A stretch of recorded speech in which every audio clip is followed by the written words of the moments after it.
Oh, in the great words of Tony Stark, it is good to be back. Hey, everybody. Thank you for tuning in again. It is so good to be back on the air after that brief hiatus. I'm trying as hard as I can to keep this podcast rolling out weekly, but, life happens. This is not my full-time job. I really wish it was. But things are what they are, and we are back again. So I'm really excited to introduce this episode with my good friend, Ben Schettler. Ben Schettler is a Bible communicator.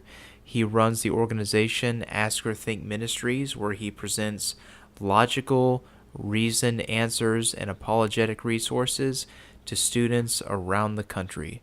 We had a great conversation. Ben has been a good friend of mine for the last year or so. We started out with kind of a nodding acquaintance. He was presenting a lot at some local churches, and I ended up photographing and filming him a number of times. We started talking. I helped him out with some media. Next thing you know, we're good friends, and our lunches tend to go roughly 3 or 4 hours sometimes when we get on a tear talking about things. We have really deep talks about church and culture and where America is headed, and Ben is just a really cool guy who I think is filling a really deep need in culture right now to give real, logical answers to people who have real questions about life and about faith. You can find Ben online on Facebook. Just look up Ben Schettler, Schettler. Same thing for Twitter, at Ben Schettler. We had a great talk, and I hope y'all enjoy. So here we go.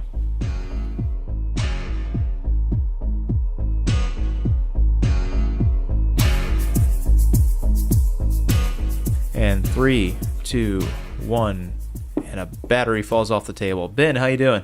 I'm doing good. How are you, Stephen? I'm doing good. I really appreciate you coming out to hang out tonight. Oh, well, thank you for having me. I'm pumped. This is going to be awesome. I love your concept for this and honored to be a tiny part of your creative outlet in Dark Horses. So cool.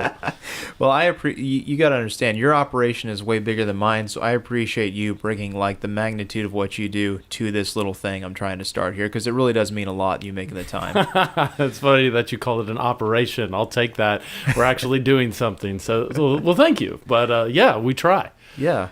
Well, I know you're all over the place, and I know that you've got, you said something about a travel tip you felt like you should share to kick things off. Oh, people like travel tips because they travel and they don't know what they're doing. And I don't mean that in a bad way. It's just, it's like you don't do it that much. You got the kids and you're towing them along. And so how can you make travel better? Everybody wants to know.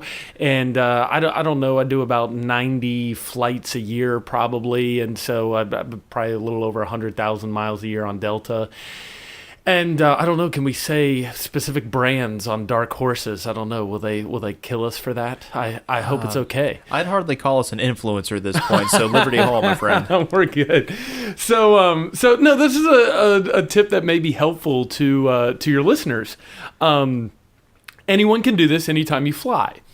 Unless you fly Southwest, this tip is worthless. But I always notice, when you're on the airlines and they introduce, they're like zone 1 and then the premium and all that, all these zones, and everyone always rushes to the front and they're hovering over the entrance as it's like somebody's going to give you a golden ticket on the other side, when in reality they're going to squish you next to your neighbor and uncomfortable, and so everyone pushes to get on. And I've done this for so long that I've realized that I can save days of time off of an airplane by just waiting till the end.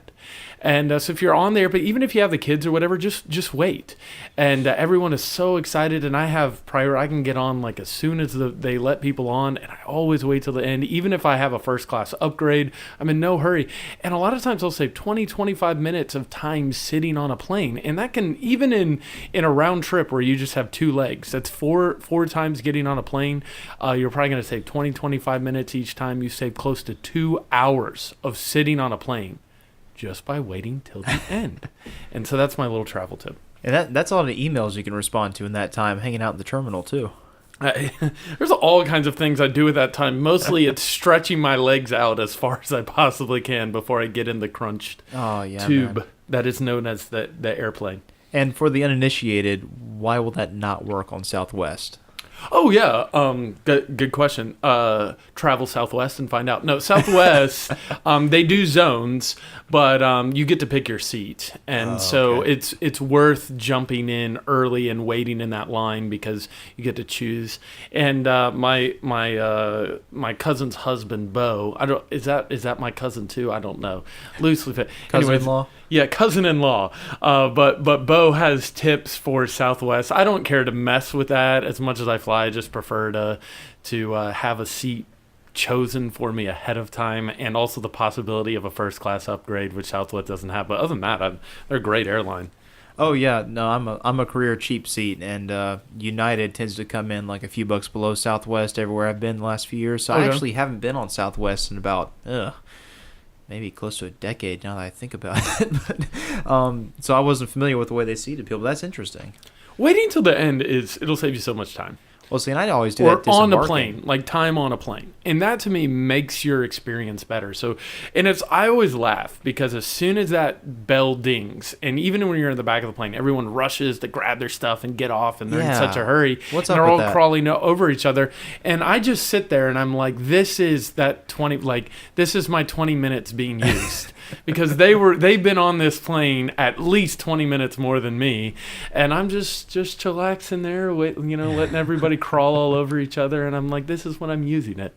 Yeah. Anyway, it's the psychological games you have to play to travel a lot. Oh yeah. Do you ever read the Oatmeal, Matthew Edmonds comic? I'm not aware. I'm sorry. He did one that was about weird things people do in airplanes. And he does these hilarious, like very round-bodied, goofy-looking cartoon characters.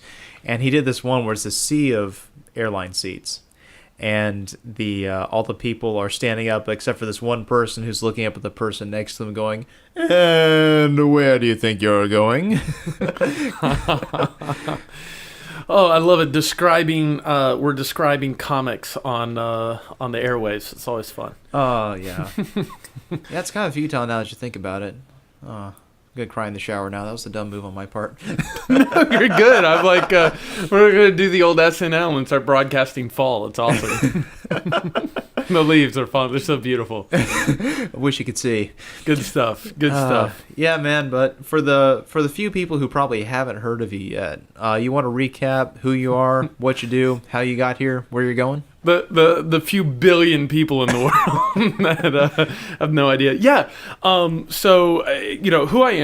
My name's Ben Schettler, and I run what I call a cultural missionary organization, and professionally, what we do is conferences. I speak at live events, and I've been honored to speak at like the University of the Free State down in Bloemfontein, South Africa, the Reagan Library. So some cool places to people of faith. The Ark Encounter and Creation Museum is kind of a cool place. The Bill Nye Ken Ham debate in that lecture hall. So I've God's opened the door for me to speak at some cool places. But primarily we do conferences and speaking events. That's what we do. But the goal with those conferences and other speaking events is to, what I say, take the never changing to the always changing.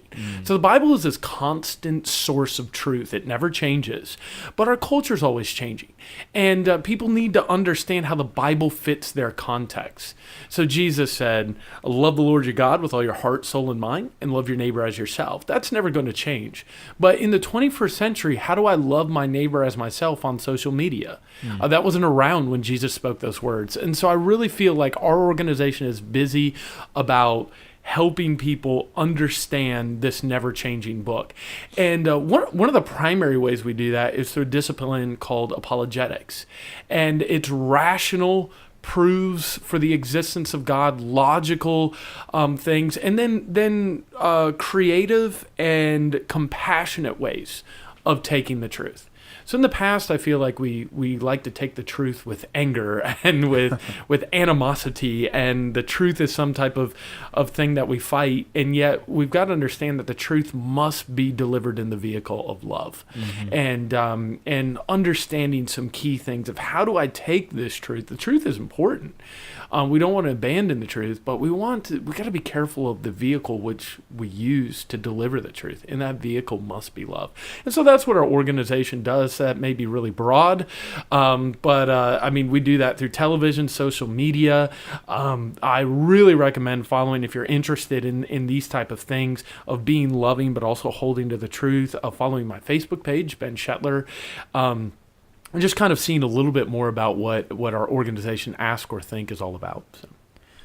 Yeah, and that's what I really, your approach is what I really love, because the idea of delivering truth with compassion is, sadly, I feel like lost in the Western Protestant Christian culture. There's this, I don't know, I would almost describe it, just based on my experience growing up in it, as almost a defensiveness, where we've geared ourselves up to always be on the lookout to fight. Yeah. It's like we walk into a dinner party, we've already got our gloves on, and we're, ducking and covering, just waiting for someone to trigger a debate. And I know that's a very extreme way of putting it, but that's kind of like a vague sense of that is something I pick up in a lot of places where believers congregate. And I'm familiar with your family and your background, but what got you started on this path to delivering the truth with compassion? Wow, what got me started? I don't know. I feel like that's the way it should be delivered scripturally. So that may sound arrogant. Thinking biblically started me on this path. I don't really know, but there's certainly a need, because you're in one of two boats, unfortunately, like you said. Either one, you just don't bother to deliver the truth. And you silently sit in the corner and you feel like love equals silence. So not saying anything is loving. Or you're on this other end of the spectrum where you're like, well, I've got to give the truth and do so angrily. And that is a simplistic dichotomy, I understand. But it does seem like a lot of people fit in one of those two categories, or lean in one of those two ways. And we're going to lose the importance of the truth if we're not careful. So God does exist. Jesus actually rose from the dead. The Bible is a reliable source. And so we need to, as Christians, we need to let people know about these important things. But we cannot do that in anger. And so what got me started, I don't know. I felt, I feel like there's a need for it. And so I wanted to meet that need. And the way you meet it is what drew me to wanting to talk with you more when we first started speaking. It's been, 2-3 years now since we started kind of texting back and forth, meeting occasionally. I want to say it's been more than 2 years, maybe 3. But what drew me to it was, I've always been a big fan of Ravi Zacharias. Yeah, he's awesome. And what I love about him is he takes a very logical, very reasoned approach. Yes. And always in a very gentle manner. Like, he's a gentleman of the old school. He's never confrontational, right, but he's always direct. And his presentation is geared primarily, it seems, towards college and above. And you take a similar style, you take a similar approach, but you present that to people more in their formative years in high school and even younger sometimes. And it's not that you dilute the depth of what you're saying, but your presentation being on the younger side. You're not a 45-year-old white guy in a suit, in really nice shoes, standing up there pretending to relate to younger people. You understand them and can relate to them at a different level. Well, I feel it's true, because I've seen you present. I've filmed you present on multiple occasions, and it's just, I'm calling it as I see it, and that's what I see. And you bring an element that, especially sadly, in some of the most established churches, not just here in our hometown, but all over the place, there's a lack of intellectual honesty that I see. And as soon as I hear someone start a question, I just kind of have this countdown timer in my head to when a pastor or a youth leader kind of cuts them off and leads in with a platitude. It's like, yeah, I hear what you're saying, man. I just want to, say it's kind of crazy, but chill out, listen to me. And they just kind of... The Bible says it, I believe it. Or and it's a series of tautologies. We believe it because the Bible says it, and the Bible says it, so we believe it. And you take it beyond that in a serious way, which I feel like is a sucking vacuum in Christian culture, that we don't have more people doing that. Well, I'm going to jump into something here, and I want to be careful, because Christianity has always struggled to differentiate itself from the culture in which it's in, because it needs to be reaching the culture that it's in. And so whatever it tends to be influenced. I mean, I've been in archaeological digs in Tiberias, and my grandfather, who's lived north of there for years, over in Israel, he said, "Ben, you've got to see this." So this was a Jewish temple. Mm-hmm. And he's like, "Look at this mosaic on the floor, and it has all of the signs of the zodiac on it." Oh, wow. And he's like, "How did that happen?" and he's like, what was happening was Judaism was being merged with the culture that it was in. And that tends to happen all the time. And the way that expresses it is always different. And Christianity has allowed the culture to define what faith is. And we've accepted a cultural definition of faith. If you go to Google and Google faith definition, what you'll see is faith is, and I'm speaking this from memory, but it's a belief in God as a result of a spiritual apprehension rather than knowledge or proof. And that's how they define faith, or very close to that. And faith is a transcendent belief, not an irrational belief. And we have allowed the world to say, well, faith is something over here that is separate from logic and reason. And really, faith flows out of logic and reason. And most of the Bible is written from a position of logic and reason, and we've kind of allowed the world to say, no, the Bible is all faith. Everything in there is faith. And what we've got to understand is Matthew, Mark, Luke, and John, the authors of the four first books of the New Testament, they were not writing about the resurrection of Christ and saying this was something that you needed to believe from a point of faith. They were saying this is something you need to believe because I saw him. Right. Matthew, Mark, Luke, and John didn't faith in the resurrection. They saw it. It was like we saw Jesus alive from the dead. And when the Apostle Paul in 1 Corinthians 15 appeals to belief in the resurrection, he spends 2 verses talking about the gospel, death, burial, and resurrection, and then 4 verses talking about all the people that saw Jesus alive from the dead that you could, at that time he was writing it, go and verify them. Mm-hmm. And so there was a lot of appeal to logic, rationale, and reason from the beginning of the Bible, and we've gotten away from that. We just said, well, you just have to believe it all. And I feel like that is so dangerous because there are so many realities that we can believe, but this is the difference is when I talk about faith is a transcendent belief. So there are a lot of rational reasons to believe that God exists, that the Bible is reliable. We can verify those, but we don't take the time to do it. Mm-hmm. The same is true when I go and get gas at the gas station. I don't know that there's anything but gas coming out of the pump. I have to believe that happens. And any naturalist or scientist isn't going to go, well, oh, wow, you're quite the person of faith. You believe that. No, we have natural reasons to believe that, though we believe what's coming out of a gas pump is gas. Mm-hmm. Well, what's interesting is I believe God, and there are transcendent aspects of God that I can't fully understand. But there's a lot of good rationales that I can come to before I exercise faith. And I love what the philosopher Peter Kreeft says. He says, logic and reason are the vehicle, if driven correctly, leads us to the door of faith. Mm-hmm. Jesus told Nicodemus that whosoever believes in me will not perish but have everlasting life. So it is a pursuit of faith, no doubt. But there's so much logic and reason out there, and we need to examine those things. And I think we've left that as the church. We just, well, just believe it.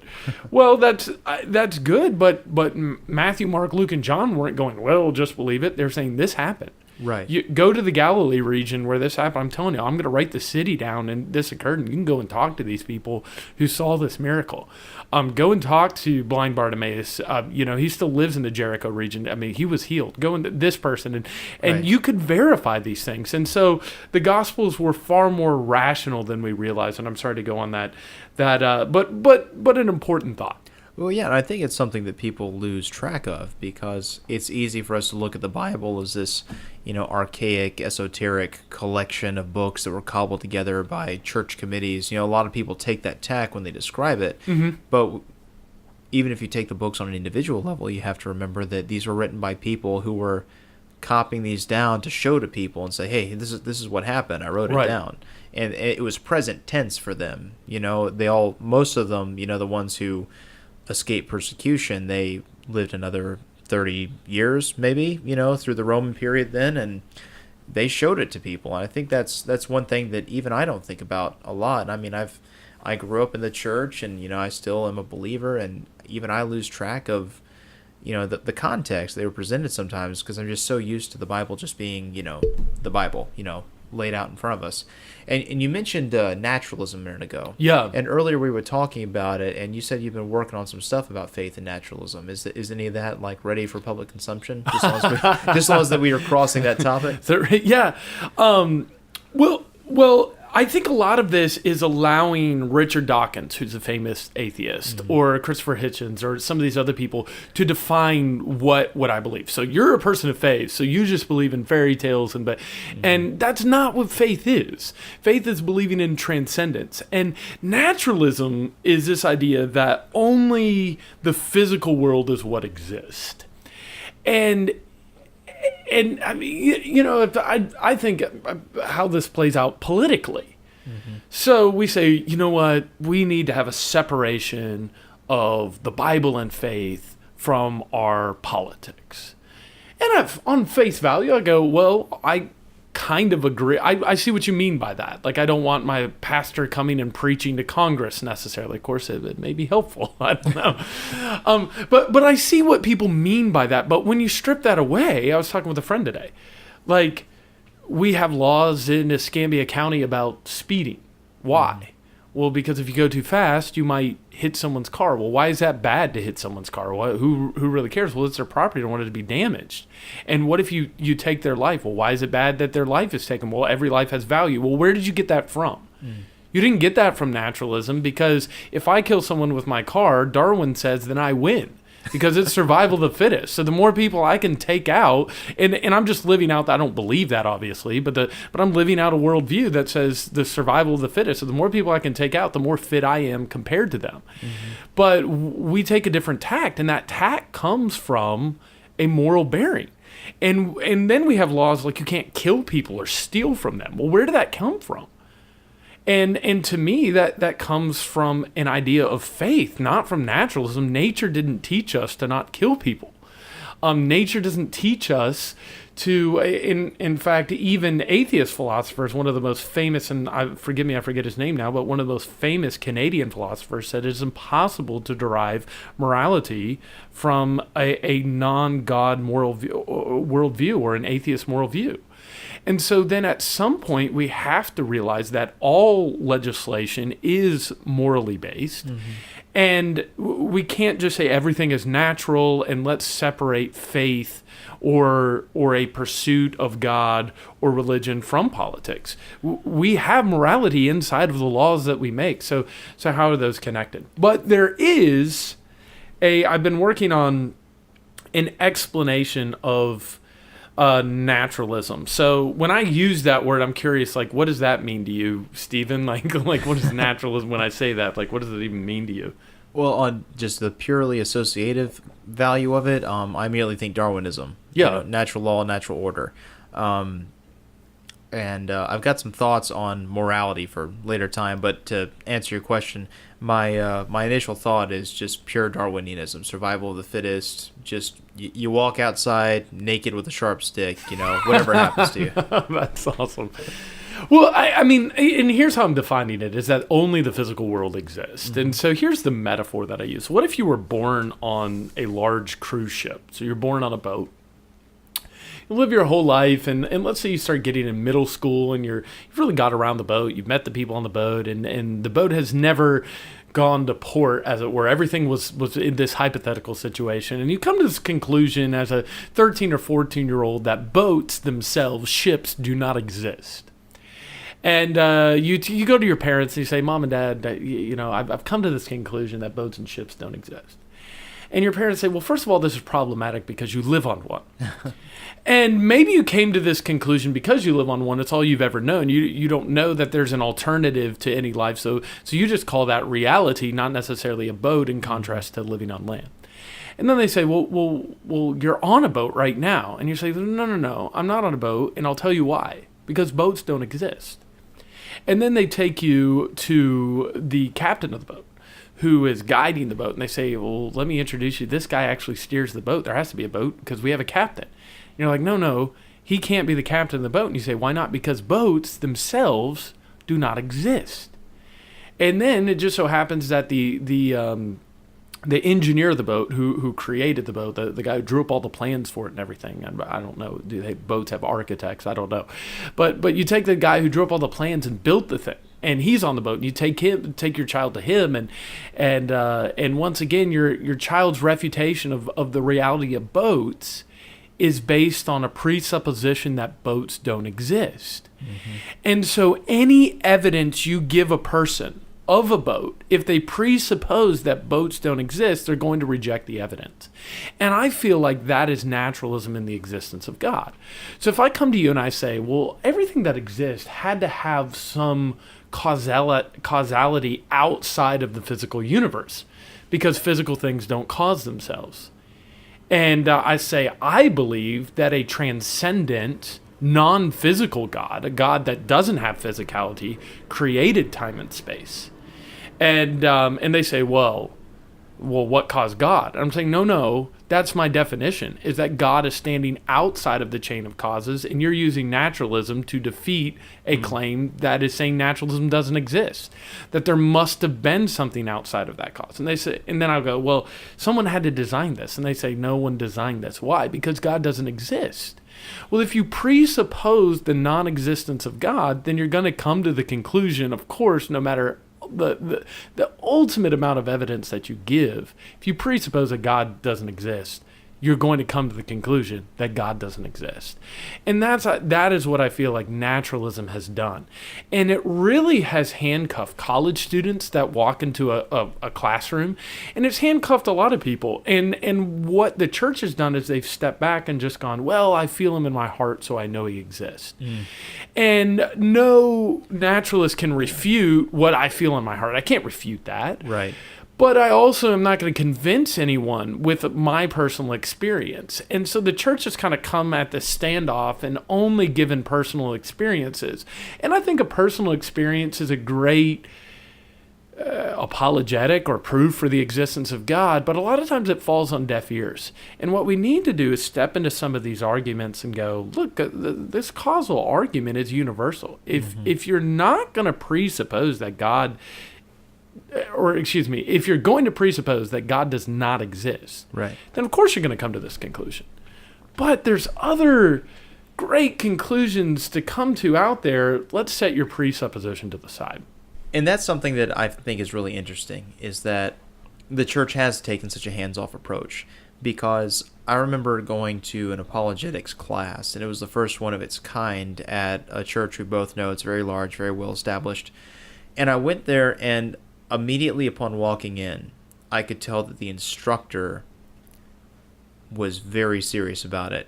He had a table of literature, everything he had read up to that point, and there was at least 36 books on the table, varying thicknesses ranging from a ½ inch to 3 inches, small studies all the way up to reference material. And you could tell that he was ready, that if he wanted to, he could pull out both barrels and blow a hole in the wall with the information he could give. But the people that came were treating it very much like any other Wednesday night class. They didn't have anything else to do that night. So there was about 45 people in the room. I walked in, and I've got my notebook, and I'm taking notes on what he's got down that I want to follow up on. And it saddened me because a lot of the people who came were people over the age of 30. The youngest person was probably 15, obviously a son of someone who's coming, all the way up to people in their 60s. And the people who were the quickest to speak out when he would say, okay, where do we draw moral boundaries? What do we say about pornography? And, there's no answer given except people just going, oh, that visual stimulation from, everything people have been saying for years that, that old saying that men are visually stimulated. That's all they had. Was just that one line that's been repeated since before I was in puberty, when my parents were trying to give me guidance. That was the first platitude I ever heard from my mom. And it's not that it's untrue. It's very true. But they never went past that. Yeah. It was like, well, you're visually stimulated, and this is going to be a problem for you. Well, that's all she could say now after hearing it for 20 years. And every time the instructor asked a question about where we draw morality, where we draw a reason for something, no one had a response. And you could tell the people getting frustrated because they're not used to anyone in a church class playing devil's advocate. Right. Because they would state their position, and he would immediately, because he was a great instructor, turn it on its ear and say, well, let me argue against that. And he would say X, Y, Z, why he theoretically didn't believe it.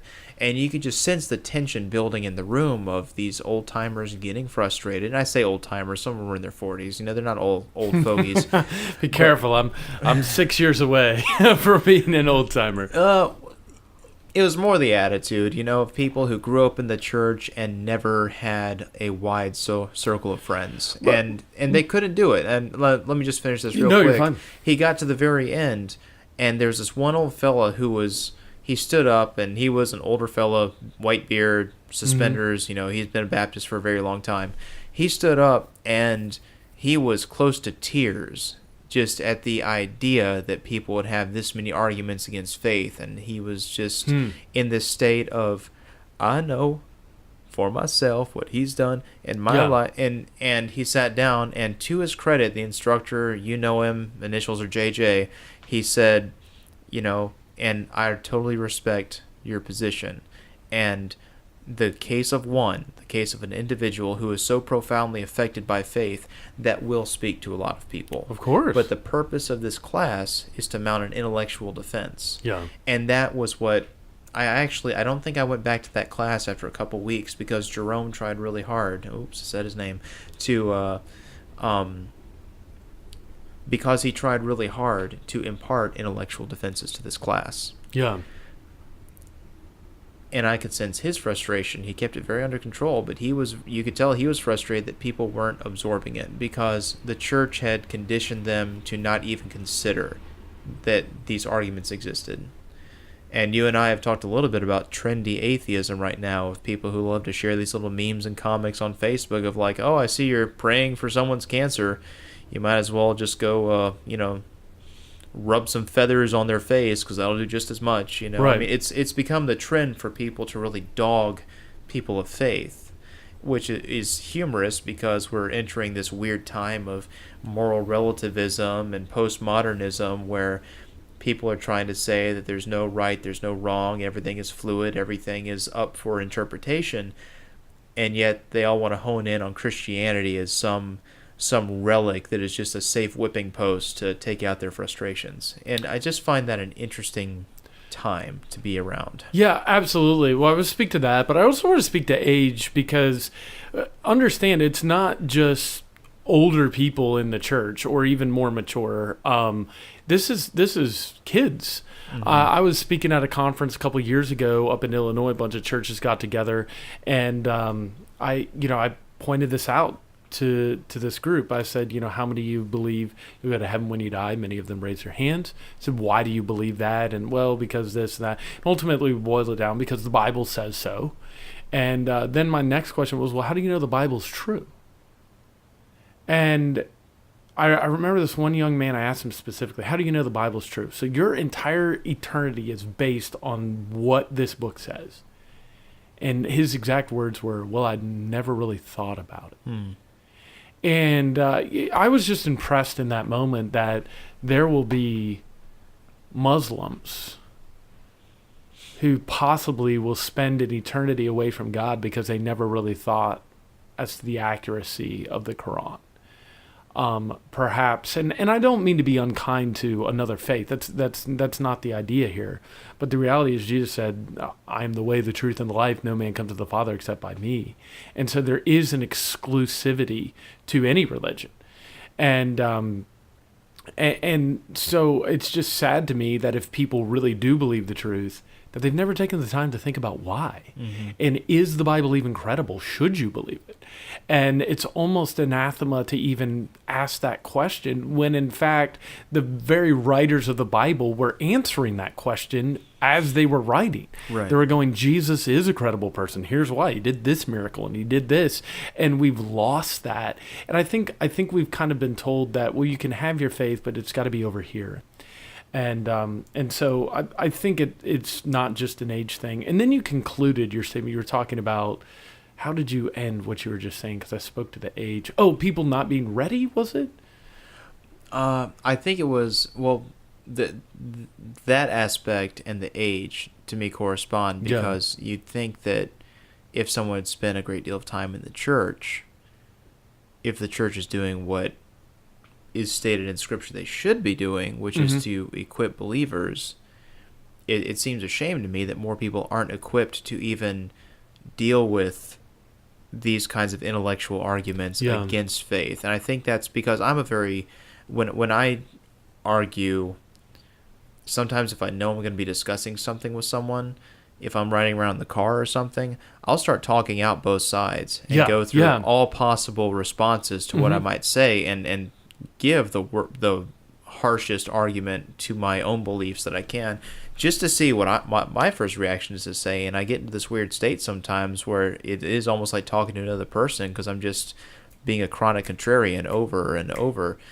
And I don't think that's even occurred to a lot of people, especially within the church, because the church is, you look at it in the Bible, and the church is a gathering of believers, right? To meet, to pray, to eat together. Yeah, not a building. Right. They're people who are supposed to take care of each other. And Paul and the other apostles and disciples, they wrote these letters to the churches that were copied down, and they're still in the Bible, where he was mounting these not just arguments, but was stating this they were codifying Christian conduct. And the churches as they exist today, they echo that early model in the sense that they meet and they eat and they pray, but it never seems to go deep enough to really equip them. It's like Paul wrote for his adult life, all about faith and life. And even example from my own experience, I had never really gone through the book of Romans on my own in any depth until I went on a trip to India. I went on this 40-day mission trip, and I took 3 books with me. I took my Bible, where I decided to read through Romans first and just read it as a book without a study guide, and just read it for itself without a pastor breaking in every 2 verses. And then I took Letters to a Stoic by Seneca, because India was crazy and I needed some calming stoicism in my evenings. And then I took Shantaram by Gregory David Roberts, which was just a beautifully written fiction book that I can't recommend highly enough. But reading Romans and just enjoying it for itself was something I'd never done before. And it was like I had never read it before, just by reading it on my own. And just, I was rattling around in the back of a Jeep going down some dirt road somewhere and just killing time reading. And I had this moment of, I have heard this before, but reading it itself for myself, it's like a whole new book. And I've never interpreted it this way, because even in church, when the pastor's coming with his interpretation, every 2 or 3 verses, or if you're reading a study guide that is encapsulating it in that author's interpretation of what this verse is trying to impart, there's a lot more, and there's no one interpretation. There's so many things you can glean from each passage. And that's a lot of words to say that I read it alone, on its own, for my own purposes, and came out with so much more than I even knew was there. And that depth, that surface that we never seem to scratch past, seems to be a recurring theme in a lot of people I talk to who are, even among my own family and close friends that I grew up with in the church. They may have been there for 20 years, but you challenge them and you realize they've never taken that. They're not equipped. They never dived into the material to give it back any way other than the way they heard it. This is one of the exciting things about what's happening in our culture right now is people are going to have to be equipped to answer. And I'm noticing when you're ill-equipped, what happens when you see something you disagree with is you get angry very, very quickly because you're not prepared to answer. I think of this one particular Sunday I gave this one message that I give about how to engage skeptics. What do I do and how do I break down some of these arguments? And the pastor got up afterwards and he said, I remember talking with, it was somebody of some type of anti, like I want to say it was like a cult of like Jehovah's Witness or something like this, and this guy said some things about conservative Christian doctrine that this pastor was really angry about. And he just kind of stomped his feet. It's like, you're wrong. And I think he even said, like, you're going to hell for believing this. Was just, what a terrible thing to say. And he affirmed that. But when he was able to research and understand, and I can't remember what the specific was, once he knew the answer, his response wasn't anger. It was like, oh man, I wish you knew the truth. And how can I better explain the truth to you? And that's what's happening right now is we have people that certainly rightly believe the Christian doctrines and the Christian faith and the Bible, but they don't really know how that fits into this changing culture. And that's, hence ask or think, taking the never changing to the always changing. One of the things I think it's important for all of us is understanding that if you are confident, there are answers to these if you'll do the work to find them. One thing I'd love to challenge anyone who's listening right now is use this phrase. It's one, have conversations with people you disagree with. We isolate ourselves so much. We don't have conversations with people we disagree with.